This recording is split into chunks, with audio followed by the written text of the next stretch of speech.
Well, thank you very much, everybody. Wow. We've all been through a lot together, and we probably deserve that hand for all of us because it's been a very unfair situation.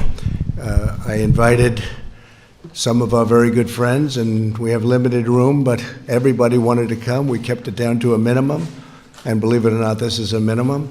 But a tremendous thing was done over the last number of months, but really if you go back to it over the last number of years, we had the witch hunt. It started from the day we came down the elevator, myself and our future First Lady who's with us right now. Thank you, Melania.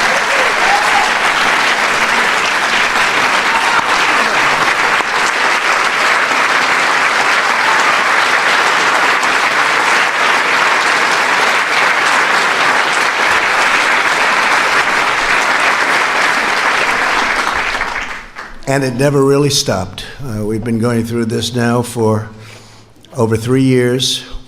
It was evil, it was corrupt, it was dirty cops, it was leakers and liars. And this should never, ever happen to another president, ever. I don't know that other presidents would have been able to take it. Some people said no, they wouldn't have. But I can tell you, at a minimum, you have to focus on this because it can get away very quickly. No matter who you have with you, it can get away very quickly. It was a disgrace. Had I not fired James Comey, who was a disaster, by the way, it's possible I wouldn't even be standing here right now. We caught him in the act. Dirty cops, bad people. If this happened to President Obama, a lot of people would have been in jail for a long time already, many, many years. I want to start by thanking some of, and I call them friends, because you develop friendships and relationships when you're in battle and war, much more so than, gee, let's have a normal situation. With all that we've gone through, we've done, I think, more than any president and administration. And really, I say, for the most part, Republican congressmen, congresswomen, and Republican senators. We've done more than any administration in the first few years. You look at all of the things we've done. I watched this morning as they tried to take credit for the stock market from think of that. Let me tell you, if we didn't win, the stock market would have crashed. And the market was going up a lot before the election because it was looking like we had a good chance to win. And then it went up tremendously from the time we won the election till the time we took office, which was November 8th to January 20th. And that's our credit, that's all our credit. And leading up to that point was our credit because there was hope. And one of the reasons the stock market's gone up so much in the last few days is people think we're doing so well. They liked the State of the Union speech.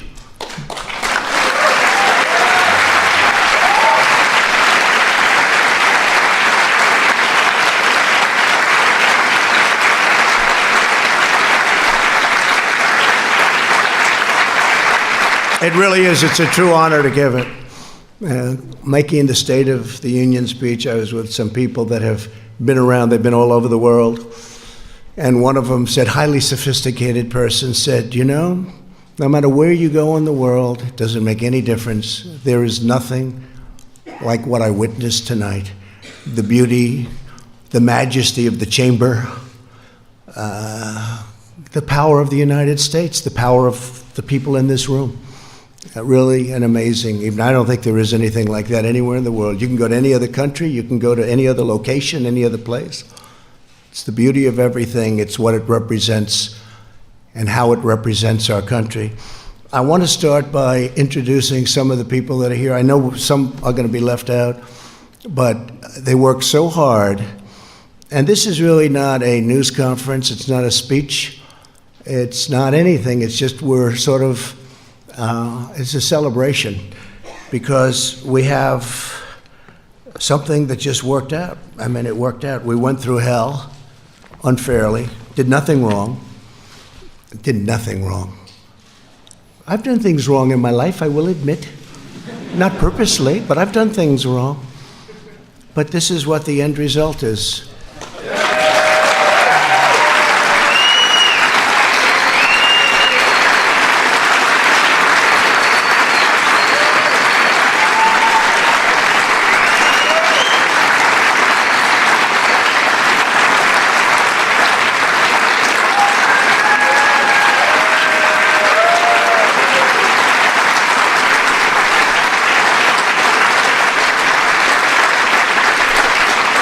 So, you can take that home, honey. Maybe we'll frame it. It's the only good headline I've ever had in the Washington Post. I tell you. But every paper is the same. Does anybody have those papers? Does anybody have them? Because they're really like that, so I appreciate that. But some of the people here have been incredible warriors. They're warriors. And there's nothing from a legal standpoint. This is a political thing. And every time I'd say, this is unfair, let's go to court, they say, sir, you can't go to court. This is politics. And we were treated unbelievably unfairly. And you have to understand, we first went through Russia. It was all bullshit.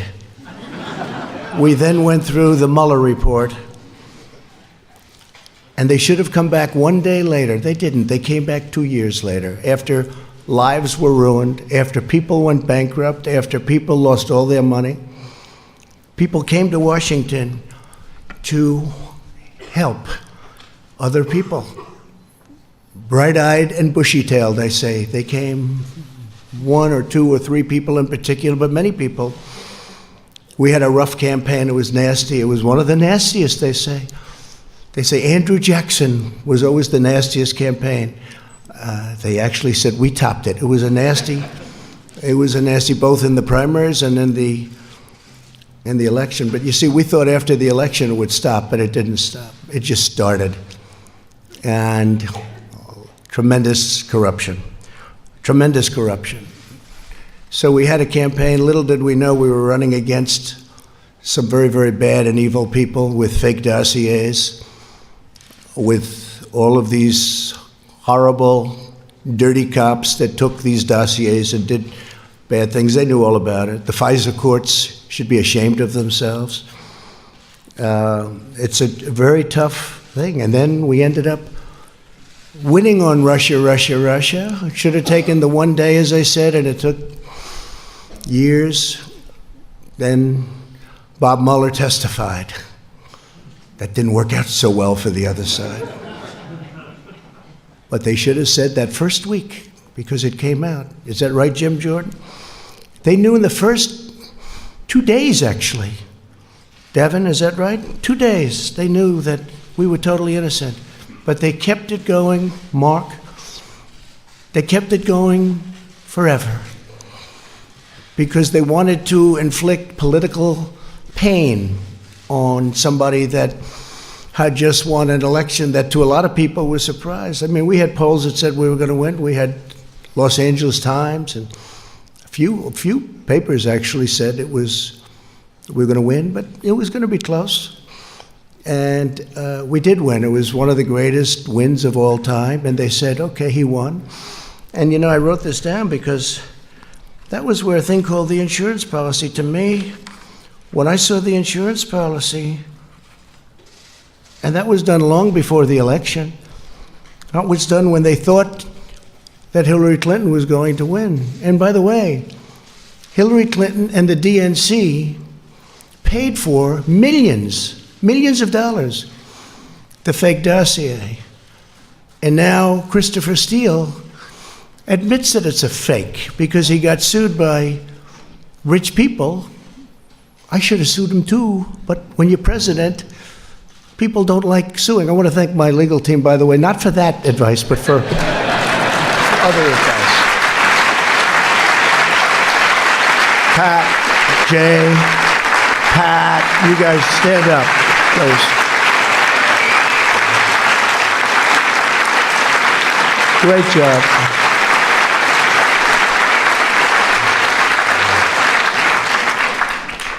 Right at the beginning, they said, sir, you have nothing to worry about. All of the facts are on your side. I said, you don't understand. that doesn't matter. That doesn't matter. And that was really true. They made up facts. A corrupt politician named Adam Schiff made up my statement to the Ukrainian president. He brought it out of thin air, just made it up. They say he's a screenwriter, a failed screenwriter. He tried to go into, unfortunately, he went into politics after that. Remember, he said the statement, which is a mob statement, "Don't call me, I'll call you." I didn't say that. Fortunately, for all of us here today and for our country, we had transcripts. We had transcribers, professional transcribers. Then they said, oh, well, maybe the transcription is not correct. But Lieutenant Colonel Vindman and his twin brother, right? We had some people that really amazing. But we did everything. We said, what's wrong with it? Well, they didn't add this word or that. It didn't matter. I said, add it. They're probably wrong, but add it. So now everyone agrees that they were perfectly accurate. When you read those transcripts, Tim Scott, I don't know if Tim's here, but he said, sir, he's the first one to call me. Sir, I read the transcript. You did nothing wrong. And Mitch, he stayed there right from the beginning. He never changed. And Mitch McConnell, I want to tell you, you did a fantastic job.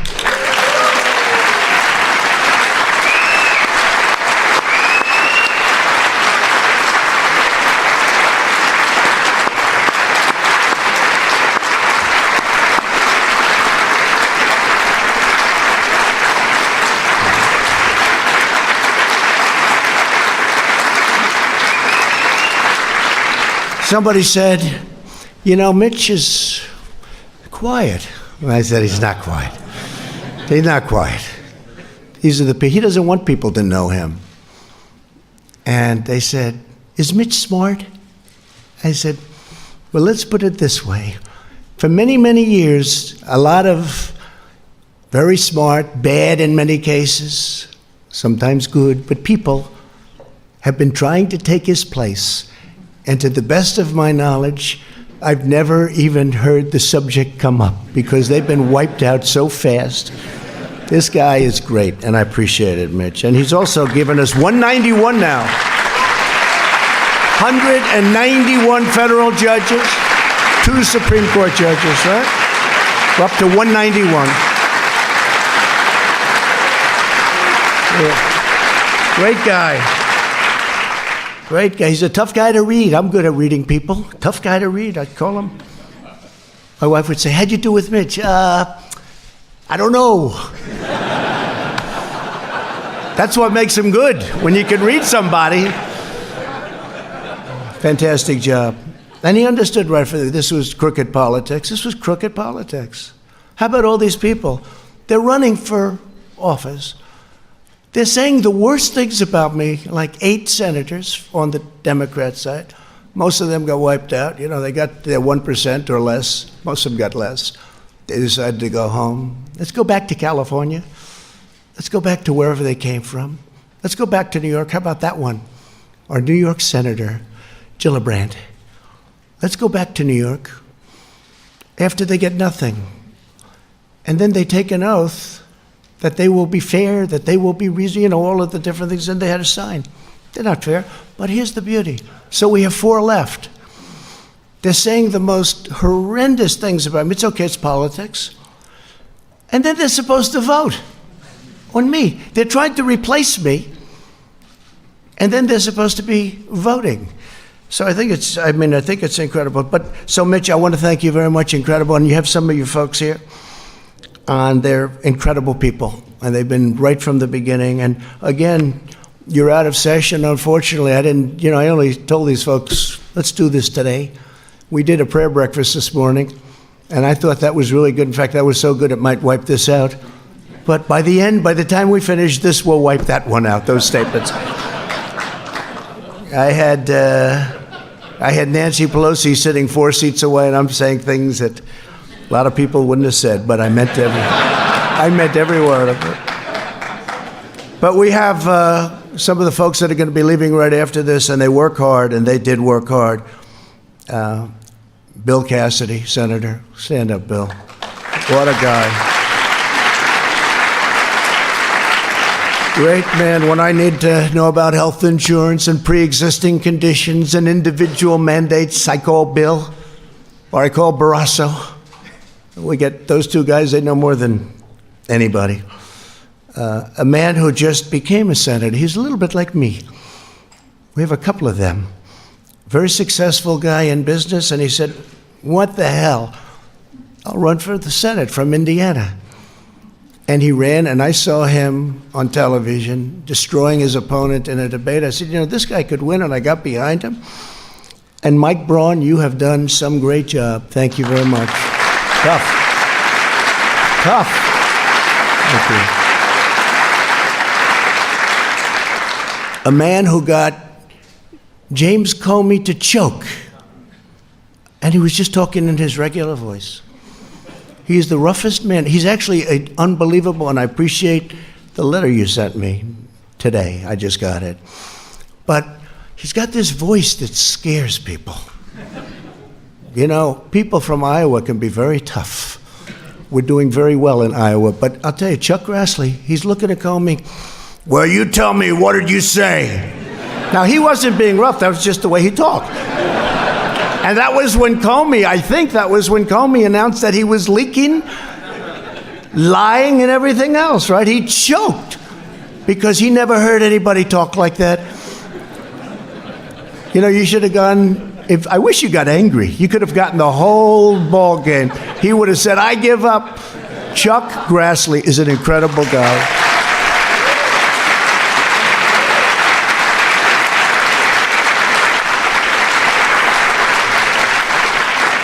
And a man who, you know, he was running against a tough, smart campaigner. We learned out how good she was, right?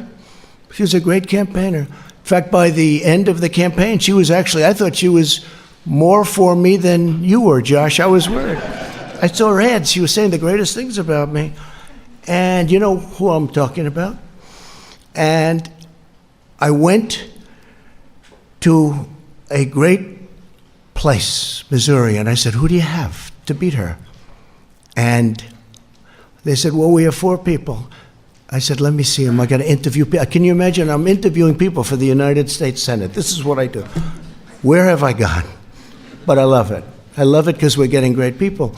The first one I met was Josh Hawley. After about 10 minutes, I said to the people, don't show me anybody else. This is the guy. He was the Attorney General, did a phenomenal job in the state, highly respected, and Claire McCaskill. So the theory was you couldn't beat her. Great campaigner. Remember the last campaign? She was going to be taken. She was always going to be taken out, and she wins. And people say, "How did that happen?" Didn't happen with him. But she got so friendly toward me. In fact, one of the ads I still have. I'm putting it in the archives as one of the best ads I've ever made. And she tried to convince people that we were best friends. But Josh ended up winning by 5 or 6 points. You were unbelievable. You were tough. And you are something. And one of the greatest supporters on the impeachment hoax was Josh Hawley. He was incensed, actually. I watched him. He was incensed at what they were doing and what they were saying. And those were the ones. You know, I had some that said, oh, I wish he didn't make the call. And that's okay. If they need that, it's incorrect. It's totally incorrect. And then you have some that used religion as a crutch. They never used it before. An article written today, never heard him use it before. But today, you know, it's one of those things. But, you know, it's a failed presidential candidate, so things can happen when you fail so badly running for president. But Josh Hawley, I want to thank you. You were right from the beginning. Man, did I make a good choice. Thank you, Jeff. Tremendous future. A man who is brilliant and who actually was deceived to an extent. Comes from a great state, Utah, where my poll numbers have gone through the roof, and one of the senators' poll numbers, and not this one, went down big. You saw that? You saw that, Mike? But Mike Lee is a brilliant guy. He's difficult. Whenever I sign bills, you know, we do sign a lot of legislation it's big and it's powerful, but it's sort of, everybody has to approve it. and I see 99 to 1. 99 to 1. I say, don't tell me who's the one. Is it Mike? Yes. And he always has a good reason for it, too, by the way. But he's incredible. And right at the beginning, he knew we were right, Mike. And I appreciate it very much. You're just fantastic. And say hello to the people of Utah and tell them, I'm sorry about Mitt Romney. I'm sorry. Okay? We can say that Mike Lee is by far the most popular senator from the state. But you've done a fantastic job, Mike, in many ways. In many ways. A young woman who I didn't know at all, but she's been so supportive, and I've had great support from other people in that state, and she's been so supportive, and she's been downright nasty and mean about the unfairness to the president. And Kelly Loeffler, I appreciate very much. Thank you. Great. She saw it very early on. And we have, I don't know if we have other senators here, but we got a hell of a lot of congressmen. I'll go over them quickly, but they have also been, it helped when we won 197 to nothing. That's got to be a first, Kevin, right? Is that like a first? The Republicans have this image. See, I say Democrats are lousy politicians because they have lousy policy. Open borders, sanctuary cities, they have horrible policy. Who the hell can win? Oh, the new policy is raise taxes. They want to raise taxes. All my life I wasn't in politics, but I'd say, if you're a politician, you want to say, we're going to lower taxes. They want to raise taxes. So they have open borders, sanctuary cities, raise everybody's taxes. Get rid of everybody's health care, 180 million people in the United States, and they're really happy. And we're going to give you a health care that's going to cost more money than the country could make in 30 years if it really does well. That's 1 year. So I've always said they're lousy politicians, but they do two things. They're vicious and mean. Vicious. These people are vicious. Adam Schiff is a vicious, horrible person. Nancy Pelosi is a horrible person. And she wanted to impeach a long time ago when she said, I pray for the president. I pray for the president. She doesn't pray. She may pray, but she prays for the opposite. But I doubt she prays at all. And these are vicious people. But they do two things. They stick together. Historically, I'm not talking now. They stick together like glue. That's how they impeached, because they had whatever the number is, 220 people. So if they don't lose anybody, they'll be able to impeach anybody. You could be George Washington.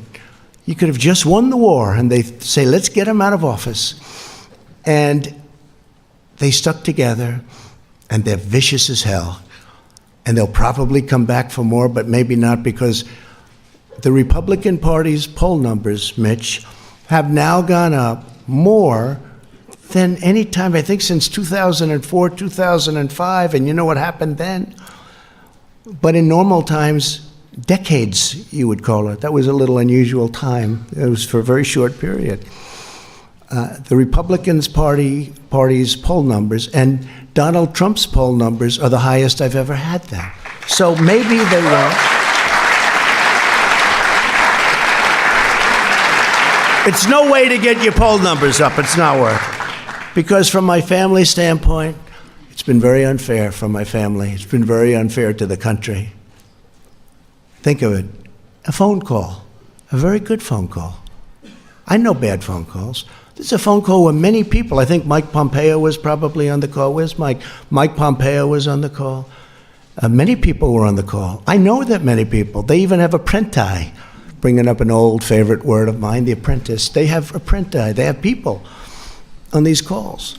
And I know there are many, when I speak to the head of a nation, and they have many people on. I mean, also, do you think they're just, in the case of Ukraine, he's a new president. He seems like a very nice person, by the way. His whole thing was corruption. He's going to stop corruption. We even have a treaty, 2001, 1999. It's a treaty, signed treaty, that we will work together to root out corruption in Ukraine. I probably have a legal obligation, Mr. Attorney, to report corruption. But they don't think it's corrupt when a son that made no money, that got thrown out of the military, that had no money at all, is working for $3 million up front, $83,000 a month, and that's only Ukraine. Then goes to China, picks up $1.5 billion. Then goes to Romania, I hear, and many other countries. They think that's okay. Because if it is Ivanka in the audience? Is Ivanka here? Boy, my kids could make a fortune. They could make a fortune. It's corrupt. But it's not even that, it's just general corruption. And the other thing is mentioned in the call, and something that I've told Mike Pence, our great vice president, I would tell him all the time. And I told him when he went on the trip, because he was over there. He never mentioned anything about this when you had your meeting. It's a terrible thing. But I told Mike, I said, Mike, we're giving them money, and, you're always torn about that, because we have our country to build, we have our cities to build, and our roads to fix. But we're giving them money. Tell me, why isn't Germany paying money? Why isn't France? Why isn't United Kingdom paying money? Why aren't they paying money? Why are we paying the money? Is that a correct statement, Mike? I say, find out what the hell's going on. And I told that to all of my people, OMB. I asked that question. How much is Germany paying? Why isn't Germany paying? Why is the United States always the sucker? Because we're a bunch of suckers. But that's turning around fast. But it makes it harder when stuff like this happens, because you want to focus, and you want to focus perfectly. Think what we could have done if the same energy was put into infrastructure, prescription drug prices. Think of what we could have done. And I'm now talking both sides. Think of what we could have done if we had the same genius, because it's genius. I will say, it's genius on the other side. Maybe even more so, because they took nothing and brought me to a final vote of impeachment. That's a very ugly word to me. It's a very dark word, very ugly. They took nothing. They took a phone call that was a totally appropriate call. I call it a perfect call, because it was. And they brought me to the final stages of impeachment. But now we have that gorgeous word. I never thought a word would sound so good. It's called total acquittal. Total acquittal.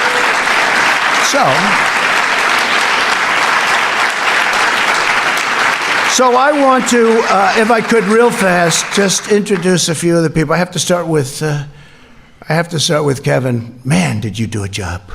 Lucky you're there. Lucky you're there. Because it wouldn't have worked out. If you don't have the right people, I'll tell you, Kevin McCarthy has done an incredible job.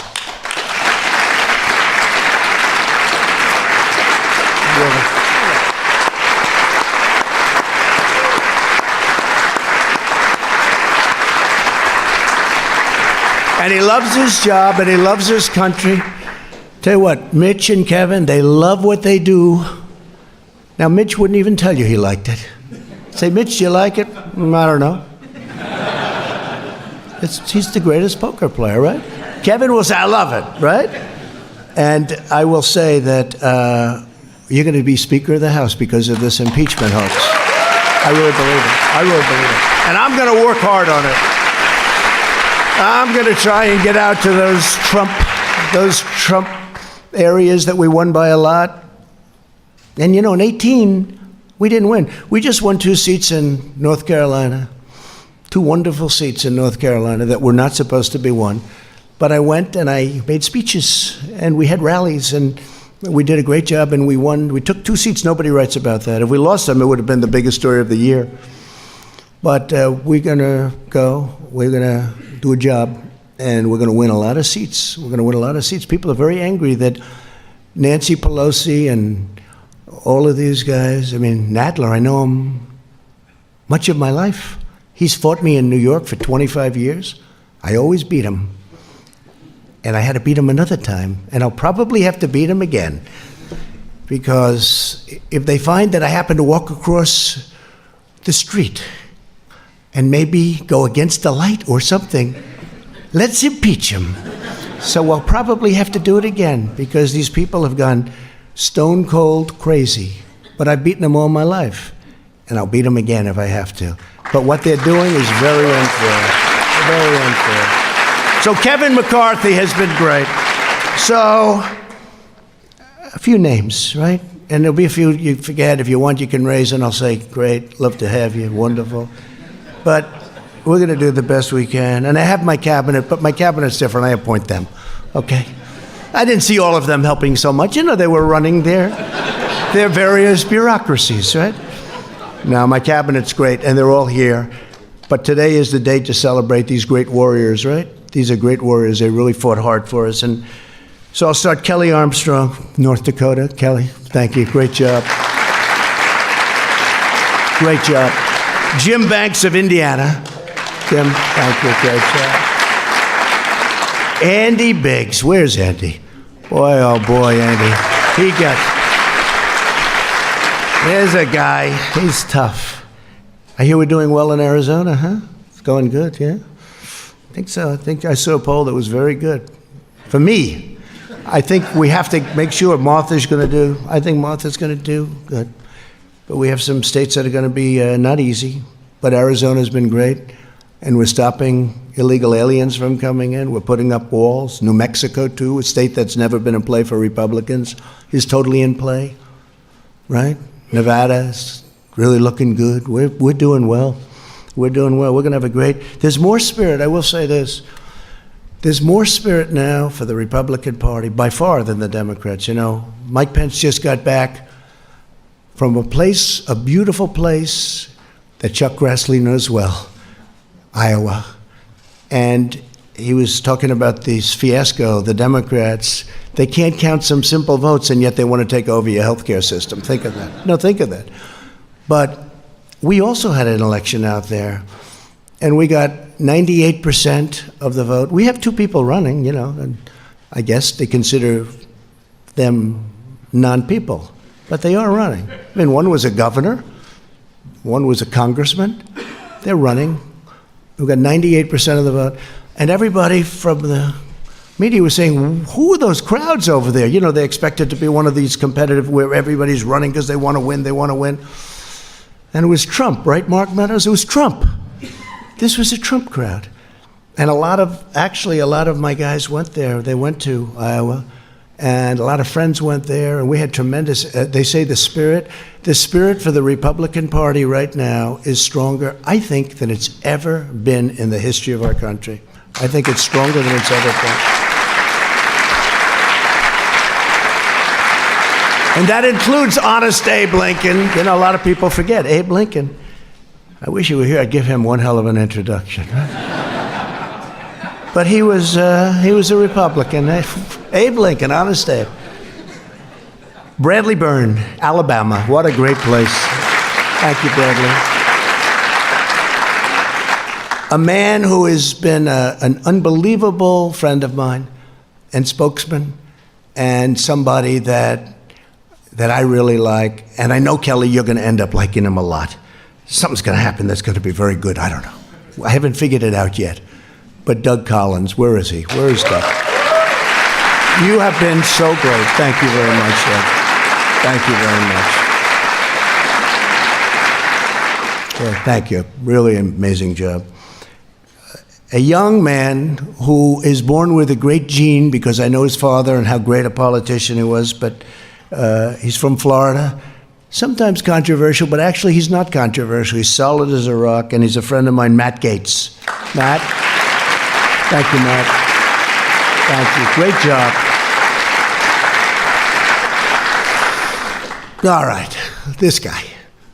So he's the NCAA, meaning a couple of years ago when he was in college, wrestling champion. NCAA, that's the big deal. That means in all of college, you're the champ, you're the best. His record was ridiculous. Nobody could beat him. And I see it, you know, every time I see it. When I first got to know him, Jim Jordan, when I first got to know Jim, I said, he never wears a jacket. What the hell's going on? He's obviously very proud of his body.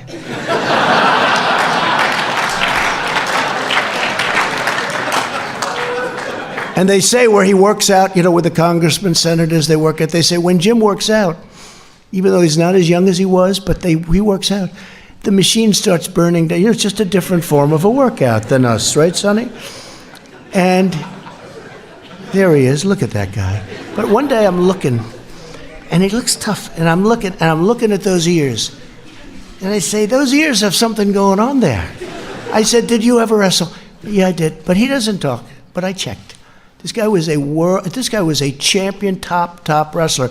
And when I had I had all of the teams. And by the way, your Super Bowl champions are coming, I think next week or soon, very soon. And every one of them want to be here. And the coach loves us. The coach is great, Andy Reid. And every one of them want to be here. We have, people love it. But we had all of the NCAA championship teams here. They had the golf, the basketball, they had every team here. And one of the teams was wrestling. The wrestling team was that Penn State. And Penn State won the title. They have a great team. And I walked up with Jim, and it's like I didn't exist. Those wrestlers, they grabbed him. They love Jim Jordan, and we love you too, because you are some warrior.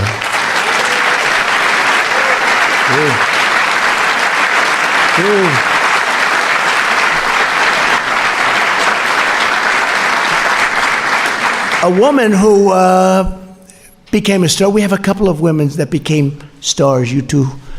And I always liked the name of her, you know, I liked the name, Lesko. I liked it. That's how I picked it. I liked the name. I saw that face. I saw that everything. They gave me cards. She had like 7 opponents, right? And you have no idea how much the public appreciates, how smart, how sharp you are. This I can't tell. I can't tell. They just said, you know, she's really good. She's really talented. I said, let's go. We worked with her. She won her race. Tough race. It's no longer tough because what she does out there is incredible. Arizona loves her. But you were so incredible representing, I don't say me, representing our country and getting it out of this impeachment hoax. What you did was incredible. So Debbie, please stand up. Debbie, let's go.